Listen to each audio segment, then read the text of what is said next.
Hello everyone, welcome to this module and unit where we will be discussing the methods that sociologists use to conduct their research. Sociology as a science is concerned with systematically observing and classifying facts and establishing verifiable laws. It employs a scientific method, which is a system used to evaluate data derived from systematic observation. In order to interpret and discuss social reality, we must first have a picture, some sort of pattern, or an image of the interrelationships among the many different variables that circumscribe human interaction. The scientific method is defined as the method of observing the world critically, empirically, and rationally, as to collect and analyze data systematically to arrive at a scientific knowledge. All research starts with a problem. We may simply wish to improve our knowledge of certain institutions, social processes, or cultures. A researcher might set out to answer questions such as, what proportion of the population holds strong religious beliefs? How far does the economic position of women lag behind that of men? The best sociological research, however, begins with problems that are also puzzles. A puzzle is not just lack of information, but a gap in our understanding. Much of the skill in producing worthwhile sociological research consists in correctly identifying puzzles. Rather than simply answering the question, what is going on here, puzzle-solving research tries to contribute to our understanding of why events happen as they do. Thus, we may ask, why are patterns of religious beliefs changing? What accounts for the decline in the proportions of the population voting in presidential elections in recent years? Why are women poorly represented in high-status jobs? No piece of research stands alone. Research problems come up as part of ongoing work. One research project may easily lead to another because it raises questions the researcher did not previously consider. A sociologist may discover puzzles by reading the work of other researchers in books and professional peer-reviewed journals, or by being aware of trends in society. For example, over recent years, an increasing number of programs for treating the mentally ill encourage such individuals to live in the community rather than be confined to asylums.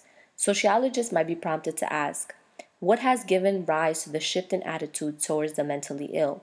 What are the likely consequences both for the patients themselves and for the rest of the community? The scientific method as a precise way of designing and conducting research consists of the following basic steps. The first step is establishing a hypothesis, which is a general statement based on observable facts or educated guess about what's going on. The second step is determining the way to test the hypothesis, incorporating it into the research design. The third step is testing the hypothesis through research and further observation. Sociology as a science employs the two very important approaches in research design and the overall research framework, inductive method and deductive method. Inductive method is a method by which the scientist first makes observations and collects data, on the basis of which he or she formulates a hypothesis or theories. The researcher tries to build theories from particular observations and instances.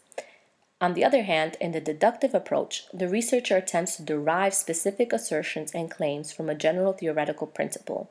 In short, deductive approach in research goes from general theory to particular claims. So what are the general steps to conducting sociological research? The first step is identification of research problems. So the first step to doing any sociological research is to come up with what your research problem would be. This, of course, involves a research topic. The research of most sociologists are triggered by their own life experiences and observations. Once a topic comes to mind, we should ask the following questions. Is this topic researchable? Is it socially significant? What is new about it? What gap would it fill? Is it manageable? And here, thinking in terms of time, expertise, resources. What are the resources you might need to carry out this research? The second step is the literature review.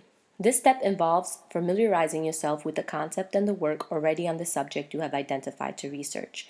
You may want to read relevant literature on the topic chosen, ask yourselves what gaps remain and what questions remain unanswered. The best way to conduct this research is to visit Fordham's library, which also has a computerized filing system.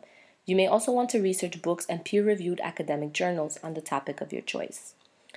The third part is coming up with a hypothesis.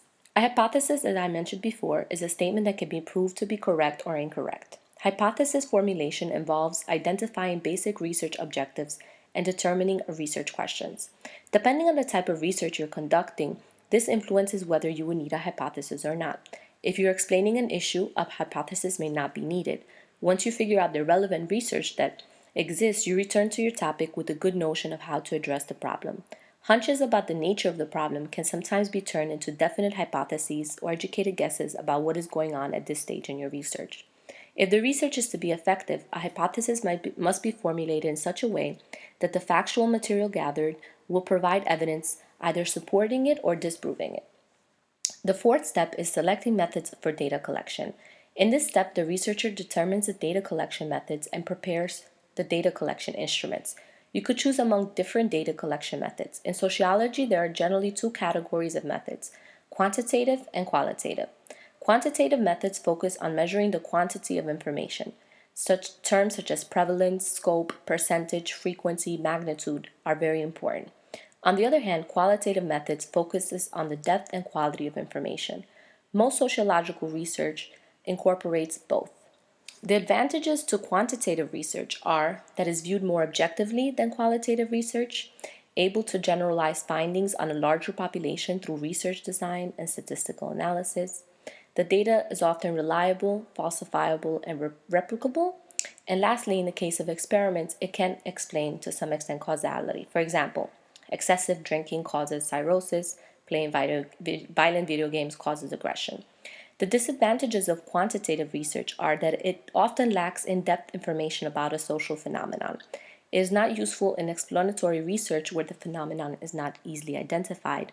And lastly, it fails to include aspects of a phenomenon that may not be captured by research methods, such as a survey or an experiment.